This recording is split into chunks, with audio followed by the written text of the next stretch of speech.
In the store aisles, a quiet revolution is happening. With Endeavor, frontline staff aren't just selling products, they're building trust, making connections, and turning browsers into loyal customers. Let's see how. He didn't know which brand he wanted, just that the trail ahead was rocky. But she knew, because she'd trained for this moment right on her phone. A quick conversation, a confident recommendation, and a perfect fit hiking boot later, he's ready for his trip. That's right, she's a... It may be lunchtime, but between sandwich bites, he learned about fog fighting tech and snow goggles. An hour later, that knowledge helped a customer pick the perfect pair and add a helmet too. Learning on the go, selling with certainty, adding value. Yup, he's a... Endeavor is a mobile-first platform that equips retail staff with training, incentives, and tools to boost sales and brand engagement. Brands gain insights, sell-through improves, while retail associates stay motivated. Ready to get started? Just head to endeavor.io, update your brand profile, and upload your dealer list to access the free features and, when you're ready, launch your first pay-as-you-go campaign. With flexible, scalable options, Endeavor turns everyday interactions into strategic wins. The result? Be a shop floor hero. Endeavor's here to stay. Shop floor hero. Sell-through is the way. Rock fight, rock fight, rock fight. Rock fight, rock fight, rock fight. Welcome to the Rock Fight, where we speak our truth, slay sacred cows, and sometimes agree to disagree. This is an outdoor podcast that aims for the head. I'm Colin True, and joining me today, they awaken once again from their week-long slumber. It's the Monday Boys, Eoin Comerford and producer Dave. What's up, guys? I'm still sleepy. Still sleepy? Wow. How can you still be It's sleepy? hot. We have an extreme weather warning out here. It's going to get like to be 82 degrees or something. Extreme weather warnings in the Northwest are pretty funny. When I moved there from like Utah, where it got actually really hot, and then in Seattle, it's like, hey guys, it's gonna be like 82 today. Better take it easy out there, Yeah. you know. And then they trot out all of the air conditioning stats. Oh my gosh. Did it hit like 100 degrees in Portland last year or something Oh, it crazy? did. Yeah. It's gotten to 112 in the last few years. Yeah, Holy it's gotten heat wacky. Wow. Yeah. Those Got 105, I guess. Portlandian, they just melt above 90. So they must have just been combusting on the street. You know, we've got a lot of trees, a lot of shade, cold beer. We can do Well, it. hold on. We're going to get into the cold beer of it all in a few minutes here, okay? Maybe not be able to talk about that anymore, all right? But Owen, we have not had a lake check-in. It's August 22nd. Is the water is it bath water? Is it just wonderful? It is beautiful today. I can't believe that I'm stuck inside with you assholes when I could be out on the boat. That's very No one good says you can't pod observation. from the boat. Let's just put it that, you know. Oh, we could do that. Sure. Yeah. Mm-hmm. I'm editing out all the windblown noise, you know, from on the on the lake. Or some asshole goes by on a wakeboard boat and just blasts me with, his awful music choices. Yeah, no. All right, some programming reminders for our listeners. Tomorrow, Doug Schnitzbahn, Tuesdays, opens a container like he always does. His guest this week, guys, it's a special one. Doug is welcoming Rock Fight's own Shantae Salabert to open the container with him, talk about a whole bunch of outdoorsy stuff, including her upcoming podcast, Gear Abby, which will be debuting next week on Thursday, September 4th. Hopefully, by the time you're hearing this, maybe shortly after the trailer will be out. We'll link to that and wherever you get stuff from Rock Fight, so you can follow that show and be ready for Gear Abby. And on Wednesday, you can also hear Shantae here on the Rock Fight when she and I chat about the latest headlines to come out of the outdoor adventure community. On this upcoming Friday's episode, Columbia SVP of Marketing Matt Sutton is going to join producer Dave and I to talk about Columbia's Engineer for Whatever campaign, answer the question, what was the brief? And then also respond to all the haters that are currently still thriving inside my LinkedIn threads. Dave, with that in mind, how can our listeners get even more from the Rock Fight than what I just described? Colin, there's so much more. News from the front every few days or so, or a few weeks, or whenever really Colin kind of decides to throw that out the window. The moving window, I might add. It's a newsletter. It's a newsletter. There you go. It's a newsletter, right? And the best way to get that is head to rockfight.co.co and sign up. And it goes directly to your inbox. Oh, and how can our listeners reach out to us? Maybe want to comment on Gear Abbey or Open Container or what's going on with our guests coming up, how can they reach out? Well, if you want to be part of our listener mailbox segment that's coming up right after this, you can email us at myrockfight@gmail.com. You can reach us on LinkedIn. Just search up Rockfight, or on Instagram where we are Rockfight Co, all one word. And you can follow along or send us a message. Well, like Owen alluded to, we do have a bit of a listener mailbag, and we're going to start with friend of the pod and owner of the Trailhead in Missoula, Montana. Todd Frank sent us an email last week, writing in to highlight how long low-top hikers have actually been around. I guess on a recent episode, we gave credit to Montreux for the category, but as Todd points out in his email, it was actually in the early 80s that we saw the first foray into this category, and it came from a brand that is probably going to make some of the modern outdoor gatekeepers pretty mad. So Todd writes, "Hey guys, I listened to the episode this week about fielding brand teams. Montreux came up as an OG of the original low-top hiker. Just want to call your young asses out a bit. I got my first pair of these," and he sends a picture, "Nike Lava Domes in 1980 or 1981, and did a 5-day trip in the Beartooths where a couple of friends and their dads thought I was crazy and that I was going to die. These are, in my opinion, the OG low-top hiker. Not that Nike deserves any recognition, but they do deserve it here." And Todd included a photo and a description. I'll link it in the show notes. Put it up on Instagram of the OG Lava Dome. Dave, did that take you back? Do you remember the Lava Domes? I do remember the Lava Domes. Lava Domes are great. That whole first, early 80s Nike line, kind of pre-ACG attempt at outdoor was still just interesting colors. The Lava Dome, I think they had I think there was the Caldera was another one. But yeah, just some cool, starting to see the fashion influence to hiking really early. But I'm not sure if that's the first one either, though. I would have to say that. I think we could probably throw some rocks, because where does Solo come in, or how do I say that? Excuse me. Where does Oslo come in? What about the first high techs? Do those technically count? I mean, if you're taking kind of low, he's calling low top. Is that the light hiker category? And so I guess, if you look at it, it's very Cortez-y, right? I mean, it's not there's like early Cortez-y's Nike a true vibes. running shoe. Yeah. Where, like what he's even talking about had actually a kind of a hike aspect to it, right? But it was a run hike crossover. I thought it looks pretty sweet. They should bring that puppy back. I agree. Just really clean. Not all the bullshit that you see today. I thought it was great. I just love the narrative, the continued outdoor narrative that, we talk about a lot about here. But like, I think of like the first sort of soft hiker, just because when I started working retail in the 90s, it's like, the Merrill Moab, and like, Merrill being like, oh, they're sort of originating this, like, doesn't have to be a big, chunky, heavy boot thing. And it's like, no, actually, dumbass, when you were 5 years old, this other thing was already out there. So thank you, Todd, very much for your email. So Todd, thank you for calling us young. That was really that was nice. Yeah, that was interesting. Todd, if we're the young guys around here. Wow. Yeah. Wow, man. Mm-hmm. So we also got an email this week from listener Mason Colby, who wrote in to tell us about his new Substack, which takes a look at the names of outdoor brands and products. He gave us a shout out in one of the recent posts as well. Anytime someone is looking at the outdoor industry the way we do here on the Rock Fights, we want to highlight them. And I've linked Mason's Substack, which is called, I think it's Trail Names. Yeah, Trail Names is the name of it.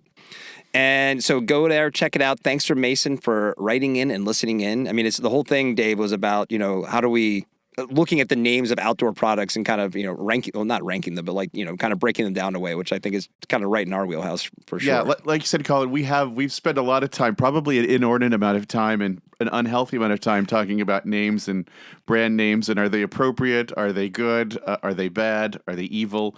Right, the whole gamut. So anybody who's kind of keeping a scorecard is probably good for us. Like those that track like terrorist groups. You need somebody out there doing the legwork and really making sure we have an easily accessible database of what's gone right and what's gone wrong. We need Mason to start tracking brand names without vowels and see how many are out there. Ooh, that's a great category. Or brand names that are all lowercase. Oh, lowercase. All lowercase. Yeah, and then bonus category no if it's all lowercase, no vowels. No, that's good. That's a Yes. subset for sure. Right. All right. If you would like us to read your email here on the Rock Fight, like Owen told you earlier, send us your emails. The address is myrockfight@gmail.com.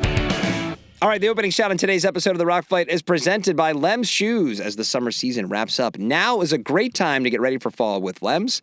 From easygoing slip-ons and refined leather lace-ups, which does sound a little dirty, as Shantae pointed out last week. We gotta work on that copy. To tough trail-ready boots. Think it's working, It is. Colin. Maybe sales are up.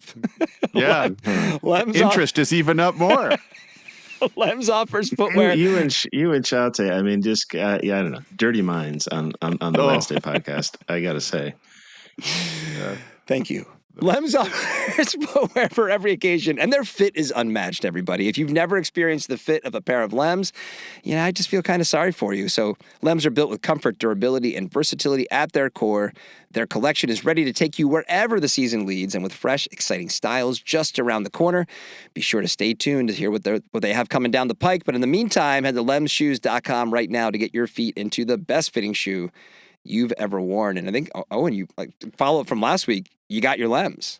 I did get my Lems, yeah. Trailblazer, and then what was the other one? I think the Primal Zen, I believe. Primal Zen. So I've only tried the Trailblazer, but the first thing that was interesting was my wife actually commented positively on a pair of shoes, which is that I wear. I know that was odd. And then while I was recovering from that, my son actually said those look pretty cool too. So yeah, off to a good start. That's really weird. He even tried them on to see if he could steal them. But I'm slightly larger footed. But no, good looking shoe. Yeah, great fit. Nice roomy toe box, but without looking like an orthopedic shoe like Ultra does, at least in my opinion. That's a good pair of shoes. Okay, today's opening shot, according to an article on SGB, a new survey from the University of Michigan shows that U.S. consumer sentiment unexpectedly declined for the first time since April, given the ongoing tariff turmoil and expectations of increasing inflation. So, Owen, can we just start with the basics on this one? Like, when you hear about surveys measuring consumer sentiment, like, what does that actually mean? Like, if I'm an outdoor brand or retailer, is that something I should even be tracking, somehow applying to that information to my business planning? I mean, isn't it something that we kind of already know if we're paying attention? A little bit. I mean, I would say, first of all, this isn't just some survey, right? And this isn't just some university. This is the University of Michigan. So oh, let's God. Just okay. What if it had been from Ohio? What if, would it be immediately suspect? Nobody would care. But no, I mean, this survey has been around since the 50s. Right. And so it really is, it is the survey, right, that everyone talks about. And they've been doing this for, decades, driven by a detailed interview of at least 600 people. And a lot of them are repeats so that they can compare their answers to before. And really, it's to show the overall direction of the economy. And they take all these questions and really it's about, how do you feel today versus a year ago, all that kind of stuff. But it really has been shown to be a good predictor of consumer sentiment and, more importantly, consumer spending, which actually drives 2/3 of our GDP is consumer spending. So it is a pretty good predictor. Like if you go, it predicts recessions. Like you go back to 2008, like it was tanking in the early part of 2008 before everything really hit the fan in the late part of that year. So people really do keep an eye on this, and then. In this context, after the tariffs were announced, right, it dropped to like 52.2 in April and May. Then it kind of climbed back up to 61.7. So as people said, oh, this tariff thing is no big deal. I guess it's overblown. There's going to be no price increases, right? But then plunged back down to 58.6 in August. So, definitely people are listening. And I think more importantly is they're not just listening to the news, but I think what you saw in August was people actually seeing it in the prices that they're paying for stuff for the first time. And for a comparison, it was 67.9. So 58.6 this August, 67.9 last August. So a big year-over-year drop, right? The interesting thing is it peaked recently, or the recent peak was a 74 in December. So right after the election, everything was like, it's going to be great. The Trump is, the master economist, whatever. And now people are like, oh, shit, reality has set in. This guy doesn't have it. Yeah, right. So, yeah. Well, so speaking of that, regarding the survey itself, so the article states that consumer sentiment dropped unexpectedly. I mean, given everything going on, doesn't it kind of stand the reason that this was a little expected? Right. Well, no, Right. That's what I think too. well, Like unexpectedly, right. like I don't know. Sounds like we talk about. Well, Maybe we just talk about it too much on our podcast. I think there's a tendency among most economists to somewhat, I don't know, at times shrug off the consumer and just kind of they don't know, they don't know what they're doing, right? And the fact that the consumer had bounced back up pretty quickly after the initial drop, and the fact that the stock market, because some people view the stock market as another proxy for the economy and consumer sentiment. So the fact that the stock market was still at record highs, but now consumer sentiment's taken a big dip, that I think was the big disconnect. Like, oh shit, what is going on here? And again, I think it is actually the consumers are going, oh no, this tariff thing. We're getting it now. It's real. It just didn't come right away, but it's coming, and it's going to be bad. Well, you put all these together, everything's about the tariff, but the job market itself, right? I guess this is something too that just kind of, it's like we've lost 300,000 federal jobs. Yeah. That's just federal jobs. And they tend to be, white collar and in a lot of the departments and spend a lot of time outside, frankly. And then then we have just the layoffs going on in all these other sectors. I feel like there's a little bit of just ignoring the big, the thing going on that's affecting everyone. And it's a tariff, but it's it's more than that. I think that's a very, very fair point, Dave, that there's a lot going on. I think AI is a huge source of stress for people as to what that's doing, because it really is attacking the underpinnings of societies and careers and all sorts of things. You've got new college graduates that are facing probably the worst market for new college graduates in years. Some of it because AI is basically taking all of those jobs that used to be done by the kind of the grunt work that the new college graduates would go in to get their feet wet. And then on the you've got other areas that are being completely replaced by AI. So it is a combination, agreed, of more than tariffs. It's tariffs, it's the economy, it's unemployment, it's just the overall level of uncertainty that we have today. All right, so same thing I always ask you. You're sitting back in your chair, CEO of Moose Jaw. You're looking at this. What do you do? Well, I'm going to be careful, and we'll get to it later. I'm going to be careful in terms of my preseason orders. I'm also probably going to be cutting costs and sort of trying to get more of a hardened balance sheet, so to speak, in terms of having cash because you don't want to. In an ideal world, you're prepared for before the bad things happen. Because if you start cutting after the bad things happen, typically it's much, much worse. All right, so stay tuned for part 2 of this conversation coming up in the main topic of the show. Because that's what's coming up next. Good teaser. Next up, we have to talk about gravel running shoes, guys. All right, at least a year ago, Justin Hausman and I responded to some brand, I forget who it was, starting to talk about a new category of gravel running. Last month, Owen and I talked about seeing Craft's lineup of gravel shoes at the Outdoor Market Alliance media show, which they said was more of an internal designation, not like they weren't looking for retailers to add a category. But this week, Amer Sports CEO James Zhang spoke about Salomon's recently launched gravel line. And if you visit Salomon's website, you can see the category for yourself. They're calling them gravel shoes. So I want to talk gravel but I want to approach this from 2 points of view. First up, is this sustainable for running? And second, from a retailer perspective, do we need or want an entirely new header on the footwear wall between road and trail that is a gravel specific designation?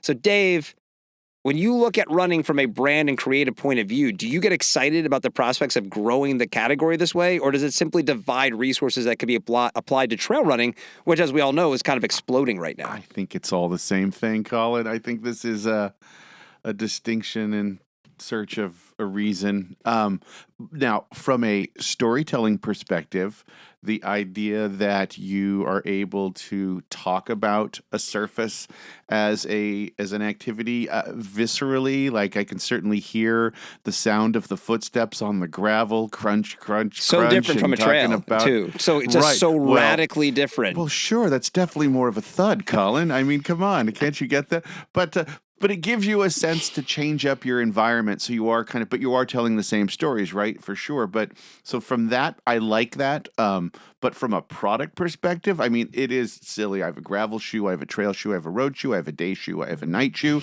I have my hybrid gravel and trail, which is a little bit of dirt, a little bit of rock, right? So it's like, it does get a little bit wacky when you think about it that way. You made me think of the creatives now. It's like, how am I going to show this? Okay, I'm looking at all these old trail running videos. Well, that kind of looks like a gravel trail. Are Is these that smooth river rocks? Or are they kind of more of a sharper kind of gravelly? I can't really get that.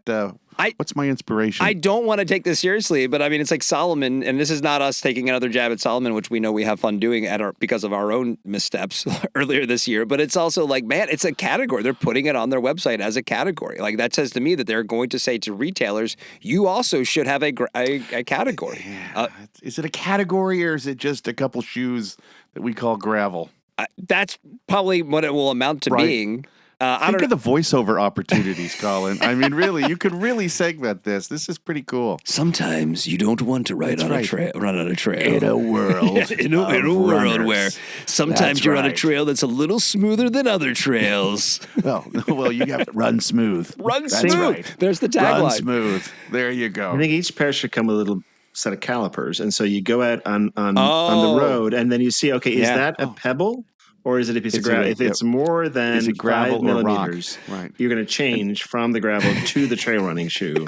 And then if there's no gravel. And you all have to, you run with a running vest now, so you have your trail running shoes with you. And if the trail changes, you change your shoes. 100%. And then eventually we'll have brands who come out with like removable outsoles, and you can put on the gravel outsole with the trail outsole. Right. Kind of like backcountry skiing. Yeah, you get the skin. It's a skin.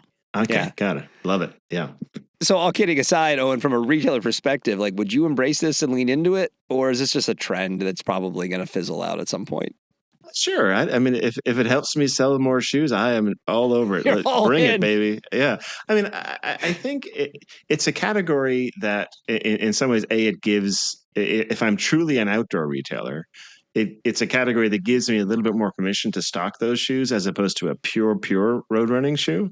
So that helps. Although, quite frankly, that hasn't stopped a lot of outdoor retailers from stocking pure road running shoes.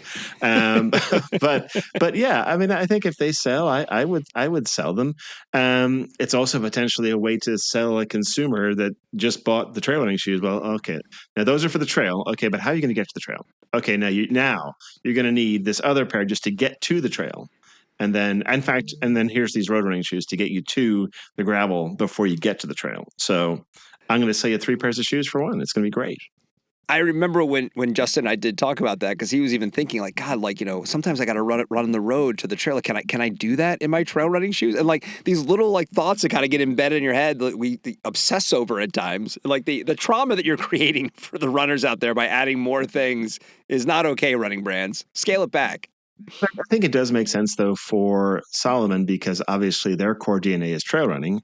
They would love to get more of that sweet road running money, right? Bigger category. Yep. So this kind of gives them that on-ramp, so to speak, from trail to road. I think they do sell road running shoes today, but this gives them a little bit more of a way to get there. You're right. It's a transition. In a sense, gravel is like the road unfinished. I think this is... It's a novel. It writes itself. Right, it does. That's gravel running, the road unfinished. Oh, boy. Okay. Well, staying in the footwear world, so it was an interesting week for Vans, starting last week on this podcast where I mentioned that my kids are currently in a Vans are lame phase, followed by a post on Hypebeast's Instagram of the Vans Future Clog.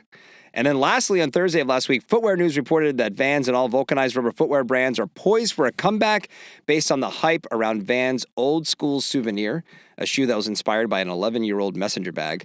The interest in that shoe showing that those who track the footwear space at vulcanized rubber kicks could soon be back in style. So, Dave, weird week for Vans, where on one hand you have the Future Clog, which we both believe is maybe the wrong way to go for a Vans clog, and then you also have the Old School Souvenir, which feels right in the bullseye for probably what you'd want from Vans. What are your impressions of where Vans is as we sit here in August 2025? I mean, do you agree with Footwear News that a resurgence is imminent? Well, sure. You wait a few months, and you're going to get a re-imminent of every style that goes up and back. I kind of see vulcanized and boots as kind of the polar opposite pieces, and so they tend to balance each other out. When one is up, the other's down, and so I think that's sure. I could say sure.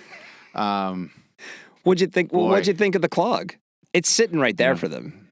Yeah. Just do a canvas, a black and white checkered canvas clog. Well, it's just it's just like make a clog out of the shoes that everybody loves. Right, and they have pretty much mined all of their original silhouettes, the standards, the skate highs, the half cabs. They've put in pretty much every type of shoe you can. Yeah, intended to mine that. So yeah, why not one more with if you want a comfy, cushy, mushy clog, sure, like no problem. But it doesn't feel to me, Vans, but they've been pushing a lot of, some of it good, some of it bad. They've been pushing a lot of boundaries for a while. I mean, they certainly made a foray into the mountain space a little bit, with some mixed results. But that one just didn't feel right.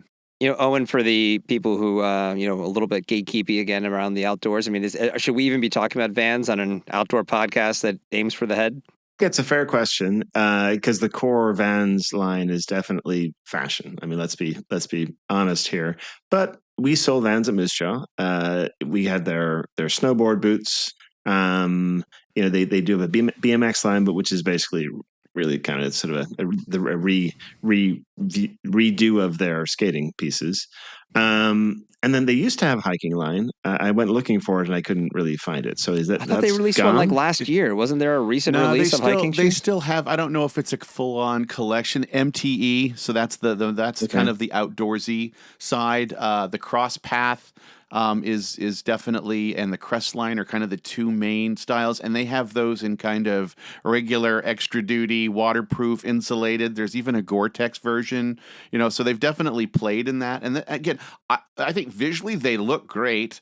If they haven't had great success with them, a lot of close out to that stuff, but it's one of those where it might take a while to push that in there. And they did that in the late 90s, again, kind of, marrying the BMX into some trail, but, never enough to get into sponsorships. Snowboarding, obviously, was really the first kind of way to get into to boots, right. Which, again, I think they've cut up and down success. And those, they started snowboarding boots in the early 90s. They were kind of very early to that. I was kind of looking at some of that and just kind of remembering way back when the first signature snowboard boots with athletes, 1997, with Jamie Lynn, Sean Palmer, and Cersei Wallace were the first signature boots to that. And those really, again, kind of brought the classic Vans feel to boots. And I think they've always, ever since then, have seen the ability to take that silhouette and bring it into other mountain or trail type of things. So it's still there. I just don't know how much they're pushing to it. And like you said, the fashion is gone. The core of the line, which kills me, because I would still hope and pray that the core of the line is skateboarding, right? That should be still the performance aspect of skate shoes.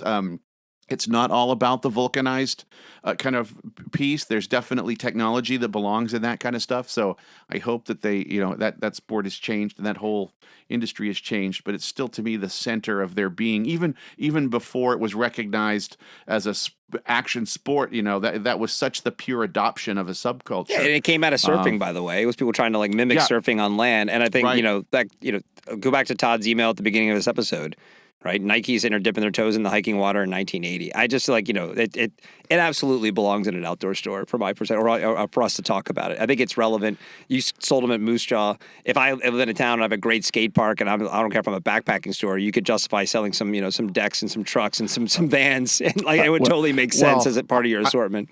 I'm looking at a silhouette of the Cross Path right here, and let me say, if you put anybody else's brand on it, that's from the outdoor native space, you're not going to question it at all. It's a good looking shoe. All right, you guys ready for the lightning round?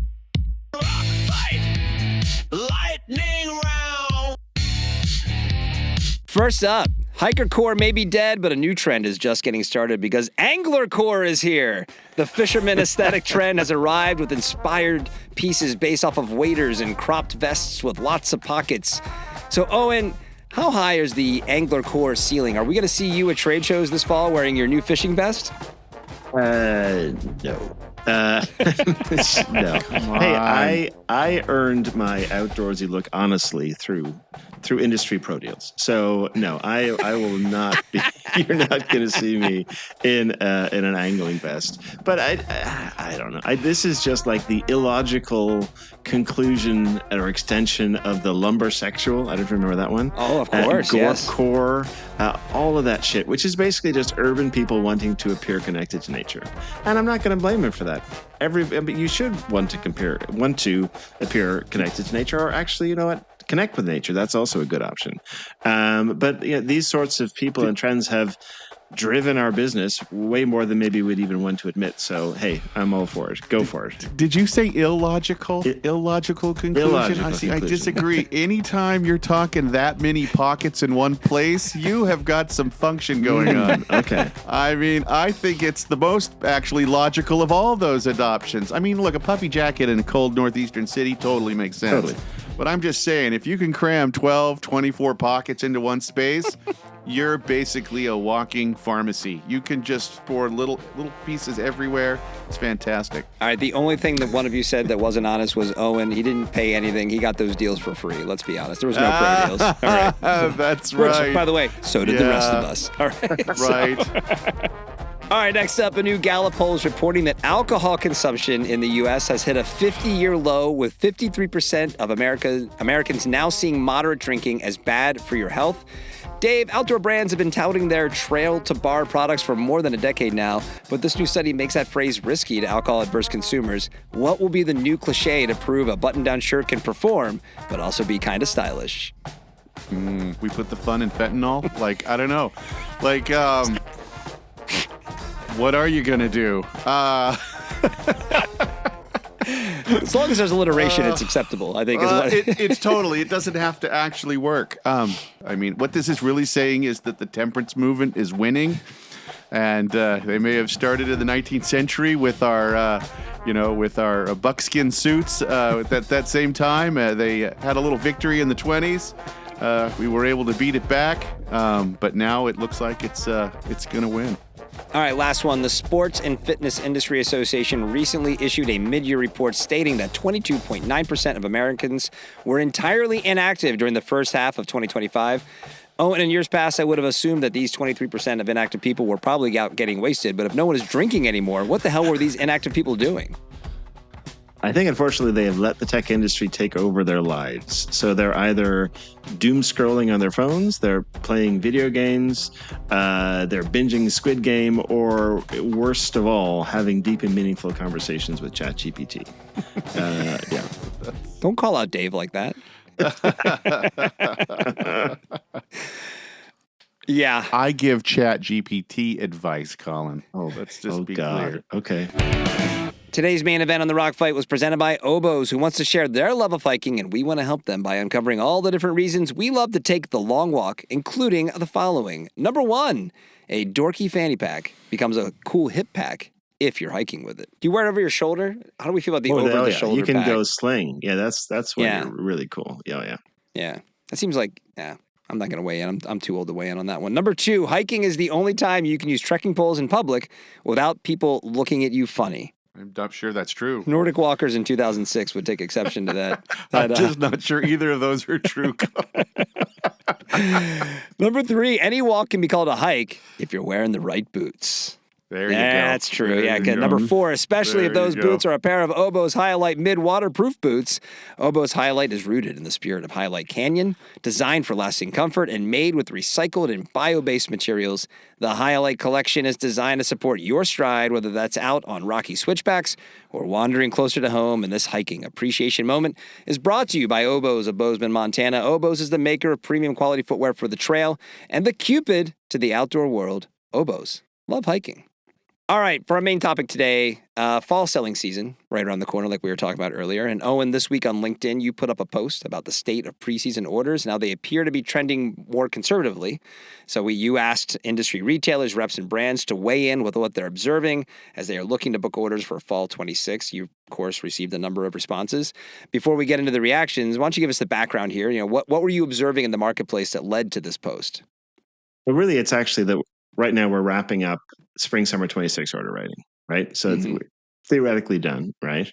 And I'm just hearing from a lot of brands and retailers that the retailers are really holding back on preseason order levels, and they're really citing just all of this uncertainty we've talked about, tariffs and consumer confidence, et cetera, and they're worried about what'll that do to fall sales, on top of the fact that current sales are actually pretty soft too. So and really those retailers, they remember, right, the inventory glut of 22 into 23 when they really got stuck holding the baby on that one. And they do not want to be in that position again. So really they're basically saying, hey, brands, I'm going to push that inventory risk to you. I'm hoping that sales will still be great, but I'm just going to, what we call in the industry, chase inventory and place ASAP orders or in-season orders as I need them rather than, do it all up front. So what were some of the responses you got? Well, actually, probably my favorite retail response was from Todd Frank again. Todd, this is the Todd Franken, show. Lots of love on the pod today, Todd. We should have him on the pod. I mean, he is the new board chair for GOA. So that's true. So we should have Todd on. But his response was, my own line is when I show up and sit down with a vendor, I reach down and pull a wooden box of risk out of my bag. We spend the next hour pushing it around the table, us pushing risk at vendors, ASAP, and them pushing risk at us, preseason. We try to find a place where we can both live with it. It's a balance for me. Some vendors who behave well in D2C, I'm willing to take a much larger risk. Crappy D2C management, very low preseason, regardless of the deal. So I think just a really interesting comment and that actually, I think, summed up the retailer perspective a lot, which is, hey, it's not all things for all people. Like if I'm cutting preseasons, some I'm going to keep exactly the same, others I'm going to cut way back, and it's really a brand by brand discussion. And then on the brand side, friend of the pod Andrew Gibbs Dabney from Lives In wrote a novel. I mean, it was like, but at the core, he's prepping for his next appearance on BBC. Right. Yes, exactly. He's got to get that BBC money. That's sweet BBC money. Yeah, I was just talking to Andrew the other day. He's like, why can't I get this kind of exposure in a market where I sell my product? Right. I was like, hey, where can I get your stuff? You can't get it here, okay?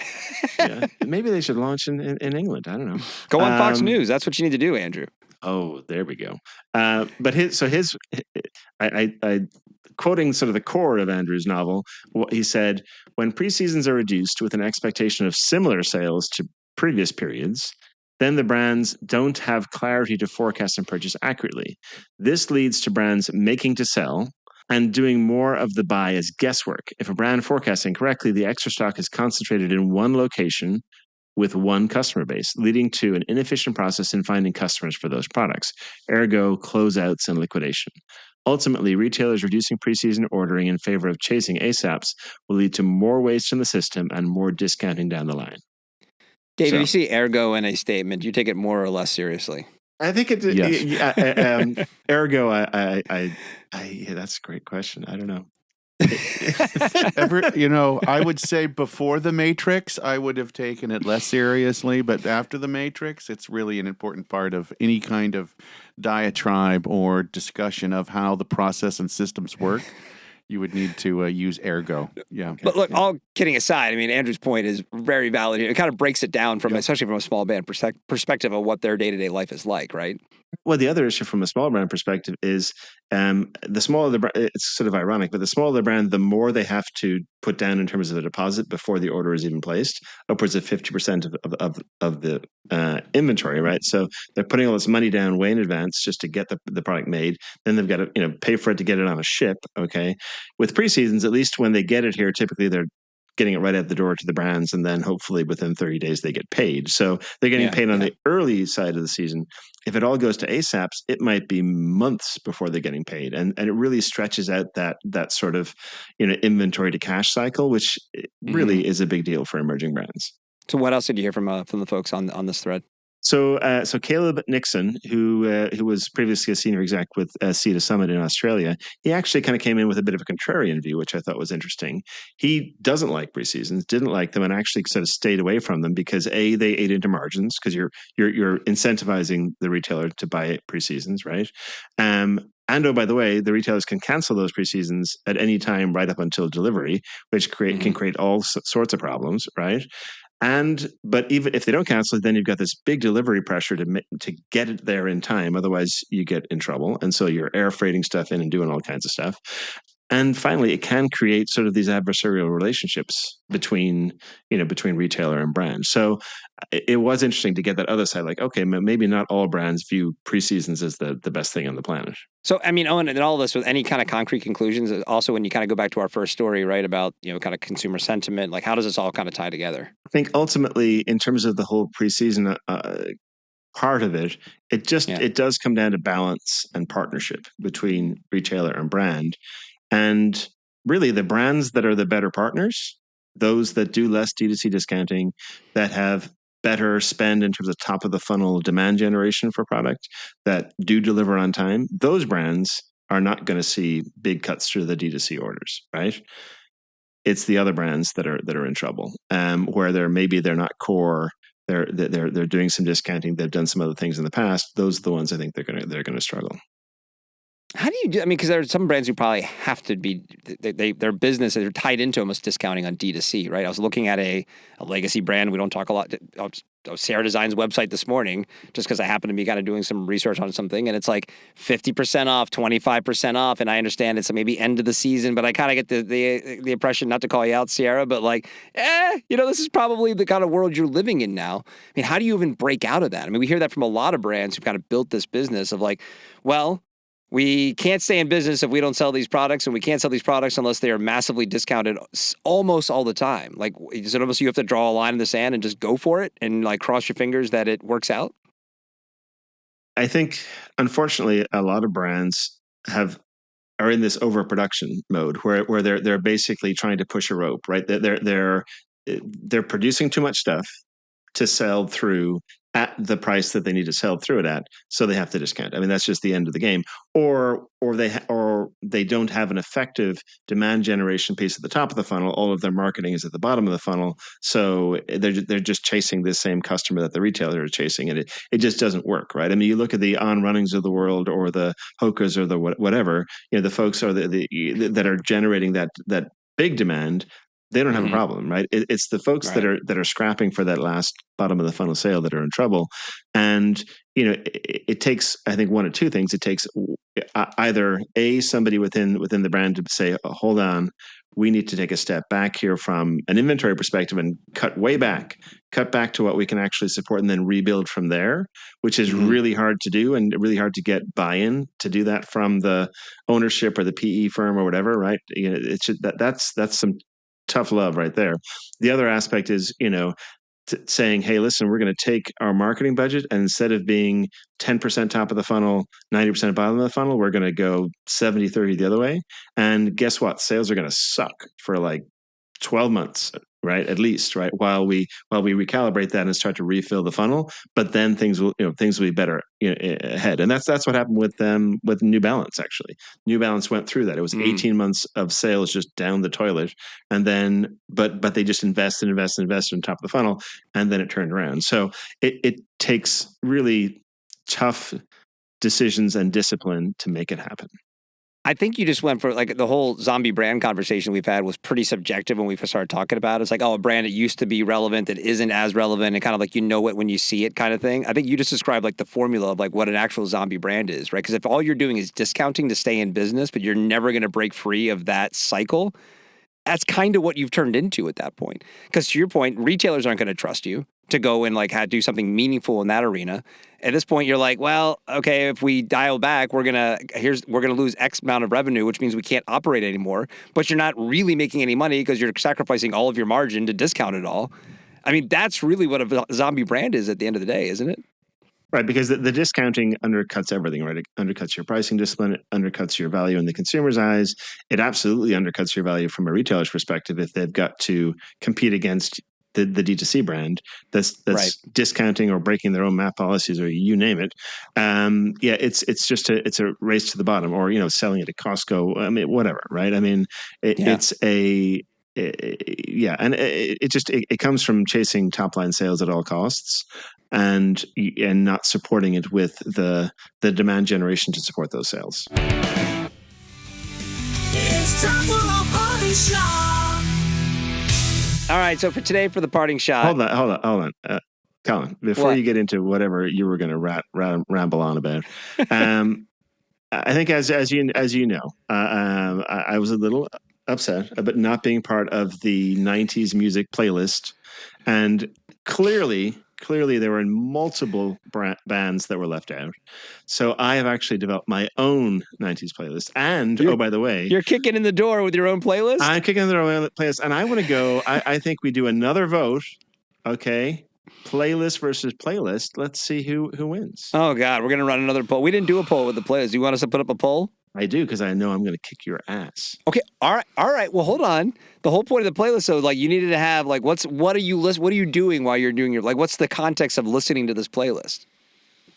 No, there was no. The only context was let's get as many bands on this playlist that Colin and Co. totally forgot about. That was the whole what that point was. was the like I'm on a context. mountain bike ride. And this is what I want to listen to. I think if the answer is anything other than not caring, then it's not a 90s playlist. Exactly. You know what? Actually, this is a good point. This is the Spite playlist, which is a very 90s sentiment. So Yes. That's exactly yes. right. So speaking all of, right, what do you got? Okay, speaking of Spite, I'm starting off with "Head Like a Hole" by Nine Inch Nails. All right. I mean, if ever there was a CD just filled with venom, like from "Head Like a Hole" to "Ring Finger," I mean, just beautiful, right? So that's 1990. Then we're going to roll into 91. Okay. Yeah. And I'm pretty sure all of these bands, as amazing as they are, didn't make any of your playlists, just FYI. Okay. So Nine Inch Nails. So my second one is Black by Pearl Jam. So obviously be doing Black isn't like an outdoorsy song. You can't I be don't out give there a riding fuck if around it's your an mountain listening outdoorsy to song. Black. Well, Lauren Hill is an outdoorsy song. I mean, what are you Well, talking that's about? Dave and Shantae. I mean, come on, Yeah. I can't speak. I mean, sorry, not Dave. Sorry, Who? Doug. Sorry, Doug and Shantae. Sorry, too many D names. So I did mention Pearl Jam and I did mention Nine Inch Nails, but keep going. Okay, all right, but you didn't pick them though. I didn't pick them. Correct. Okay, so yeah, so Black by Pearl Jam off of 10, obviously amazing album, just Great album. Alive, Yeah, one of my all-time favorites. even yes. Flo Jeremy. I mean, just right, but Black would be my choice there for that one. 92, Killing in the Name, Rage Against the Machine. Okay, that was I considered that one for That 92. is just, that I listened to that CD like on repeat. Yeah. That was just and honorable mention to Someone to Shove by Soul Asylum, by the way, for 92, but they just didn't quite make the list. Quite the contrast there. Yeah, well, hey, hey, the mosh pit was the place to be back in the day. Okay, 93, Creep by Radiohead. Okay. Radiohead made the list. Oh, they Doug did? had Just. They had Just by. Okay, fine. All right. Okay, Yeah. we'll leave that one then. 94 actually was there were so many good bands at the beginning. It got a little thin towards the end. That was my experience too. Right. Yeah. So I actually went with Interstate Love Song by STP, Stone Temple Pilots. I love that song. R.I.P. Scott. So another one of those CDs I listened to on repeat. The honorable mention there for that year, and this was a tough choice, was Soundgarden, Black Hole Sun, Super Unknown, just an amazing CD. 95. I don't think you guys mentioned Green Day. Green Day did not get a mention. You're right. Okay. About that. When I Come Around from Dookie, another CD that was just. That's kind of a chalk pick, but okay. Oh, whoa, please. Okay, fine. A chalk pick. What the fuck does that mean? You're okay. Like, of course, one of the most overplayed songs of the 90s. Like, can't have that on the playlist. Like, that's such a, Basket Case, Welcome to Paradise. I'd go Longview. Basket Case probably. Welcome to Paradise would be good. Basket Case, actually, probably. But okay. But they deserve to mention. You're right. Yeah, I think actually the problem was that actually I wanted to do Welcome to Paradise, but I think that one came out in 94. So I had work to do here to fit it all in, right? And that comes up later. You'll see again. So 96, What I Got by Sublime. I know you're a hater, apparently. I'm not a hater. Shantae was a hater. That's one of my. What I got is the remix or the studio version. I like the remix one with the. Well, actually, again, that's another one where the CD was more than the individual song. Like "Doing Time" is actually probably my favorite song on that album. Or April 29, 1992 is another just awesome song. I'm trying to picture young Owen listening to Rage Against the Machine and Sublime, like zipping around in like what your your Corolla or whatever you were driving back in the day. Eagle Talon TSI Turbo, yeah. baby. Oh yeah. And then actually honorable mention, it would be Oasis, so a little bit softer, from that same year.